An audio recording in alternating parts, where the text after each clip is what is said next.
ನಟ ದರ್ಶನ್, ಪವಿತ್ರ ಸೇರಿದಂತೆ ಐವರಿಗೆ ಅನ್ನಪೂರ್ಣೇಶ್ವರಿ ನಗರ police ಠಾಣೆಯಲ್ಲೇ medical test ಅನ್ನ ಮಾಡಿಸ್ತಾರೆ.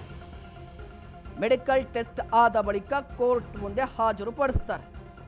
ಮ್ಯಾಜಿಸ್ಟ್ರೇಟ್ ಕೋರ್ಟ್ ಮುಂದೆ ಹಾಜರುಪಡಿಸ್ತಾರೆ. ಆಗ ಗೊತ್ತಾಗುತ್ತೆ, ಅಂದರೆ ಇಲ್ಲಿ ಬಳ್ಳಾರಿ ಜೈಲಿಗೆ ಹೋಗಬೇಕಾ ಅಥವಾ ಪರಪ್ಪನ ಅಗ್ರಹಾರಕ್ಕಾ ಗೊತ್ತಿಲ್ಲ, ಅದನ್ನು ಡಿಸೈಡ್ ಮಾಡ್ತಾರೆ. ಬಟ್ ಈಗಾಗಲೇ ವಿಚಾರಣೆ ಆರಂಭವಾಗಿದೆ. ಇಡೀ ಪ್ರಕರಣಕ್ಕೆ ಸಂಬಂಧಪಟ್ಟಂತೆ ಒಂದಿಷ್ಟು ಟ್ರಯಲ್ಸ್ ಕೂಡ ಆಗ್ತಾ ಇದೆ ಕೋರ್ಟಲ್ಲಿ. ಸೊ ಟ್ರಯಲ್ಸ್ ಆಗುವಾಗ ಪ್ರಕರಣದ ಎಲ್ಲ ಆರೋಪಿಗಳು ಕೋರ್ಟಲ್ಲಿ ಇರಬೇಕಾಗುತ್ತೆ. ಹಾಗಾಗಿ ಬಳ್ಳಾರಿ ಜೈಲಿಗೆ ಕಳಿಸೋದು ಸಾಧ್ಯತೆ ತೀರಾ ಕಡಿಮೆ. ಯಾಕಂದರೆ ಅಲ್ಲಿಂದ ಕರ್ಕೊಂಬರಬೇಕು, ಕರ್ಕೊಂಡು ಹೋಗಬೇಕು, ಇದೆಲ್ಲ ಯಾಕೆ ರಿಸ್ಕ್ ಅಂತ ಹೇಳಿ ಪರಪ್ಪನ ಅಗ್ರಹಾರ ಜೈಲಿಗೆ ಹಾಕುವ ಸಾಧ್ಯತೆಗಳು ದಟ್ಟವಾಗಿದೆ.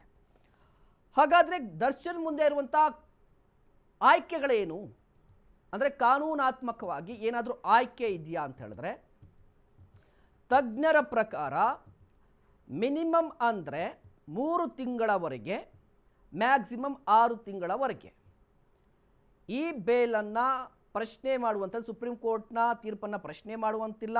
ಜೊತೆಗೆ ಬೇಲ್ ಅರ್ಜಿ ಸಲ್ಲಿಸುವ ಸಾಧ್ಯತೆಗಳು ತೀರಾ ಕಡಿಮೆ. ಬೇಲ್ ಅರ್ಜಿಯನ್ನು ಹಾಕೋದಕ್ಕೂ ಮಿನಿಮಮ್ 3 ತಿಂಗಳು ಬೇಕಾಗುತ್ತೆ.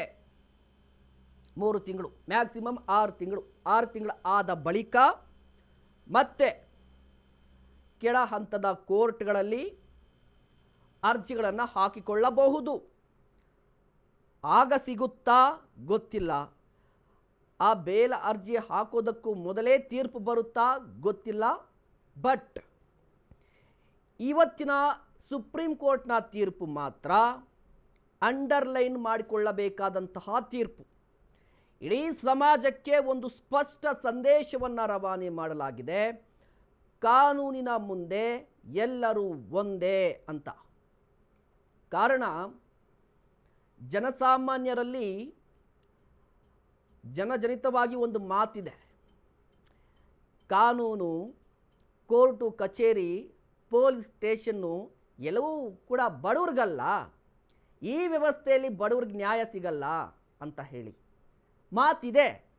ಬಟ್ ಆ ಮಾತು ಸುಳ್ಳು ಅನ್ನೋದನ್ನು ಈ ಪ್ರಕರಣ ಸಾಬೀತು ಮಾಡ್ತಾ ಇದೆ. ಇತ್ತೀಚಿನ ಕೆಲವೊಂದು ಪ್ರಕರಣ, ಪ್ರಜ್ವಲ್ ರೇವಣ್ಣ ಪ್ರಕರಣ ತೆಗೆದುಕೊಂಡರೂ ಕೂಡ ಸಾಬೀತು ಮಾಡಿದೆ. ಹೌದು, ಕಾನೂನು ಎಲ್ಲರಿಗೂ ಒಂದೇ.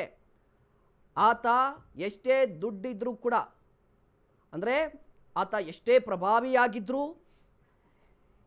ಎಷ್ಟೇ ದುಡ್ಡನ್ನು ಇಟ್ಕೊಂಡಿದ್ರೂ ಆತ ಕಾನೂನಿನ ಮುಂದೆ ಒಂದೇ ಅನ್ನೋದನ್ನು ಸುಪ್ರೀಂ ಕೋರ್ಟ್ ಪದೇ ಪದೇ ಸಾಬೀತು ಮಾಡ್ತಾ ಇದೆ. ಅಂತಹ ಪ್ರಕರಣಗಳು, ಈ ರೀತಿಯ ತೀರ್ಪಿನಿಂದಾಗಿ ಇಡೀ ವ್ಯವಸ್ಥೆಯ ಮೇಲೆ ಒಂದು ಭರವಸೆ ಬರುತ್ತೆ ಜನರಿಗೆ. ಹೌದಪ್ಪ, ನಾವು ಕೂಡ ವ್ಯವಸ್ಥೆಯಲ್ಲಿ ಬದುಕಬಹುದು, ನಮ್ಗೆ ಅನ್ಯಾಯ ಆದರೆ ನಮಗೆ ನ್ಯಾಯ ಸಿಗುತ್ತೆ ಅನ್ನುವ ಭರವಸೆ ಮೂಡುತ್ತೆ ಇಂತಹ ಪ್ರಕರಣದಲ್ಲಿ. ಜೊತೆಗೆ ನ್ಯಾಯಾಂಗದ ಮೇಲೆ ನಂಬಿಕೆ. ನೋಡಿ, ಕಾರ್ಯಾಂಗ, ಶಾಸಕಾಂಗ ಕಾರ್ಯಾಂಗದ ಮೇಲೆ ಜನರು ಆಲ್ಮೋಸ್ಟ್ ನಂಬಿಕೆಯನ್ನು ಕಳೆದುಕೊಂಡಿದ್ದಾರೆ. ಕಾರಣ ಏನು? ಈಗ ಶಾಸಕಾಂಗ ಅಂದರೆ ಸಂಸತ್ತು, ರಾಜ್ಯದಲ್ಲಿ ವಿಧಾನಸಭೆ, ಯಾರು ಬರ್ತಾ ಇದ್ದಾರೆ, ಯಾರು ಹೋಗ್ತಾ ಇದ್ದಾರೆ, ಯಾರು ಗೆಲ್ತಾ ಇದ್ದಾರೆ, ಗೆದ್ದಿರೋರು ಏನು ಮಾಡ್ತಾ ಇದ್ದಾರೆ, ವಿರೋಧ ಪಕ್ಷದಲ್ಲಿದ್ದವರು ಏನು ಮಾಡ್ತಾ ಇದ್ದಾರೆ, ಎಲ್ಲರೂ ಕೂಡ ಗೊತ್ತದು. ಕಾರ್ಯಾಂಗ, ಅದರ ಬಗ್ಗೆ ಸಪ್ರೇಟಾಗಿ ಹೇಳಬೇಕಾಗಿಲ್ಲ. ಭ್ರಷ್ಟಾಚಾರ. ನ್ಯಾಯಾಂಗ ಅಂದರೆ ನ್ಯಾಯಾಂಗ ಜನಸಾಮಾನ್ಯನ ಪರವಾಗಿ ನಿಲ್ಲುತ್ತೆ ಅನ್ನೋದನ್ನು ಈ ತೀರ್ಪು ಸಾಬೀತು ಮಾಡಿದೆ. ಹಾಗಂತ ಹೇಳಿ ಇಡೀ ಪ್ರಕರಣದಲ್ಲಿ ದರ್ಶನ್ ದೋಷಿ ಅಂತ ಬಂದಿದ್ಯಾ? ಹಾಗಂತ ನಾವು ಹೇಳ್ತಾ ಇಲ್ಲ. ದರ್ಶನ್ ಆರೋಪಿನೇ. ದರ್ಶನ್ ಈಗಲೂ ಕೂಡ ಆರೋಪಿನೇ. ಇಡೀ ಪ್ರಕರಣದಲ್ಲಿರುವಂಥ ಎಲ್ಲ ವ್ಯಕ್ತಿಗಳು ಯಾರೆಲ್ಲ ಇದ್ದಾರಲ್ವ, ಅವರೆಲ್ಲರೂ ಕೂಡ ಆರೋಪಿಗಳೇ. ಬಟ್ ದರ್ಶನ್ ಮಾಡಿದ್ದು ತಪ್ಪು. ಯಾವ ವಿಚಾರದಲ್ಲಿ? ಸಾರ್, ನನಗೆ ಬೆನ್ನು ನೋವಿದೆ, ಕುತ್ಕೊಳ್ಳೋಕ್ಕಾಗ್ತಾ ಇಲ್ಲ, ನಿಂತ್ಕೊಳ್ಳೋಕ್ಕಾಗ್ತಾ ಇಲ್ಲ, ಮಲ್ಕೊಳ್ಳೋಕ್ಕಾಗ್ತಾ ಇಲ್ಲ ಅಂತ ಹೇಳಿ ಬೇಲ್ ಬೇಕು, ಆಪ್ರೇಷನ್ ಮಾಡಿಸ್ಕೋತೀನಿ, ಇಲ್ಲಾಂದರೆ ಲಕ್ವಾ ಹೊಡೆಯುತ್ತೆ ಅಂತ ಹೇಳಿದ್ರಲ್ವಾ, ಲಕ್ವಾ ಹೊಡೆಯುತ್ತೆ, ಆಪ್ರೇಷನ್ಗೆ ಜಾಮೀನು ಕೊಡಿ ಅಂತೇಳಿ ಜಾಮೀನು ಪಡೆದುಕೊಂಡು ಸರ್ಜರಿ ಮಾಡಿಸ್ಕೊಳ್ದೆ ದೇಶ ವಿದೇಶಗಳಲ್ಲಿ ಫೋಟೋಗೆ ಪೋಸ್ ಕೊಟ್ಕೊಂಡು ಚಿತ್ರೀಕರಣ ಮಾಡ್ತಾ ಇದ್ದಾರಲ್ವ ಜಿಮ್ ಅಂತ, ಆ ರೀತಿಯಾಗಿ ಮಾಡೋದು ತಪ್ಪು. ಆರೋಗ್ಯದ ಕಾರಣ ಅಂತ ಹೇಳಿದ್ರೆ ಎಲ್ಲರ ಮನಸ್ಸು ಕೂಡ ಕರಗುತ್ತೆ. ಎಲ್ಲರೂ ಕೂಡ ಮನುಷ್ಯರೇ. ಮಾನವೀಯತೆ ದೃಷ್ಟಿಯಿಂದ ಜಾಮೀನು ಸಿಕ್ತು, ಬಟ್ ಅದನ್ನು ಮಿಸ್ಯೂಸ್ ಮಾಡಿಕೊಂಡಿದ್ದು ದರ್ಶನ್. ಜನಸಾಮಾನ್ಯರು ಹೇಳ್ತಾ ಇದ್ರು ದರ್ಶನ್ಗೆ ಜಾಮೀನು ಕೊಟ್ಟಾಗ, ನೋಡಪ್ಪ ದರ್ಶನ್ಗೆ ಬೆನ್ನೋವಂತೆ ಜಾಮೀನು ಕೊಟ್ಬಿಟ್ರು, ನಾವು ಹೇಳಿದ್ರೆ ಕೊಡ್ತಾರಾ ಅಂತ. ಸಾಮಾನ್ಯವಾಗಿ ಜನರು ಪ್ರಶ್ನೆ ಮಾಡೇ ಮಾಡ್ತಾರೆ. ಬಟ್ ದರ್ಶನ್ಗೆ ಜಾಮೀನು ಸಿಕ್ಕಾಗ ಅದು ಹೆಲ್ತ್ ಕಾರಣಕ್ಕಾಗಿ, ಹೌದೇನೋ ನೋಡಿ, ಹೆಲ್ತ್ ಅಂತ ಹೇಳಿದ್ರೆ ಎಲ್ಲರೂ ಕೂಡ ಕನಿಕರ ತೋರಿಸ್ತಾರೆ. ದರ್ಶನ್ಗೆ ಬೆನ್ನು ನೋವು ನಿಜವಾಗ್ಲೂ ಇದ್ದಿದ್ರೆ ಆಪರೇಷನ್ ಮಾಡಿಸಿಕೊಳ್ಳಬೇಕಿತ್ತು. ಆದರೆ ಆತ ಮಾಡಿದ್ದೇನು, 10 ದಿನ ಆಸ್ಪತ್ರೆಯಲ್ಲಿದ್ದರು. ಅದಾದ ಬಳಿಕ ಮನೆಗೋಗಿ ಜಿಮ್ಮು ಮಗದೊಂದು ಮಾಡಿದ್ರು. ಜಿಮ್ ಅಂತ ಥಾಯ್ಲ್ಯಾಂಡ್ಗೆ ಹೋದರು. ಮೊನ್ನೆ ದಿ ಡೆವಿಲ್ ಸಿನಿಮಾ ಶೂಟಿಂಗ್ ಶುರು. ತಗೊಳ್ಳಿ, ಇದ್ರೆ ನೆಮ್ಮದಿಯಾಗಿರ್ಬೇಕಷ್ಟೇ. ಇವಾಗ ಇರಲಿ ಜೈಲಲ್ಲಿ ನೆಮ್ಮದಿಯಾಗಿ, ಯಾರು ಬೇಡ ಅಂತಾರೆ.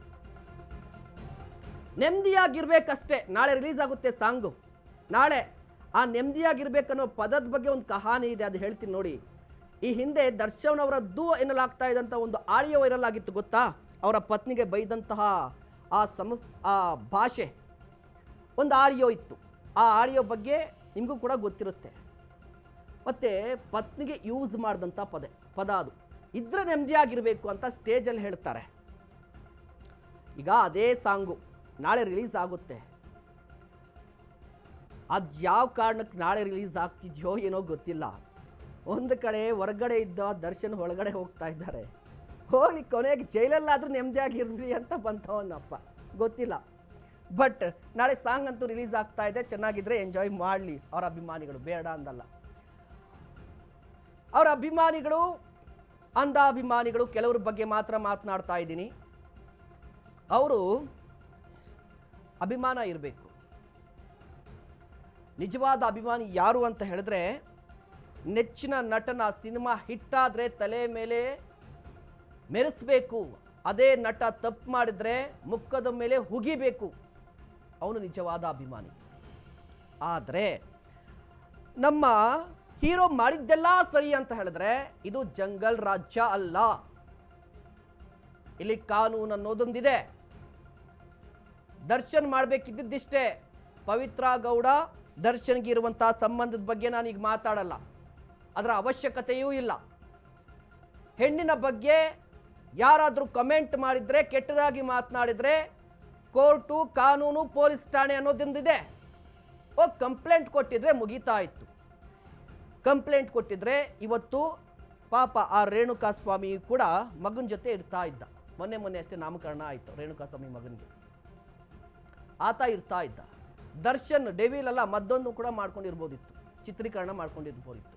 ಪವಿತ್ರ ಗೌಡ ಮೊನ್ನೆ ವರಲಕ್ಷ್ಮಿ ಹಬ್ಬಕ್ಕೆ ಪೂಜೆ ಮಾಡ್ತಾ ಇದ್ರು ಪಾಪ.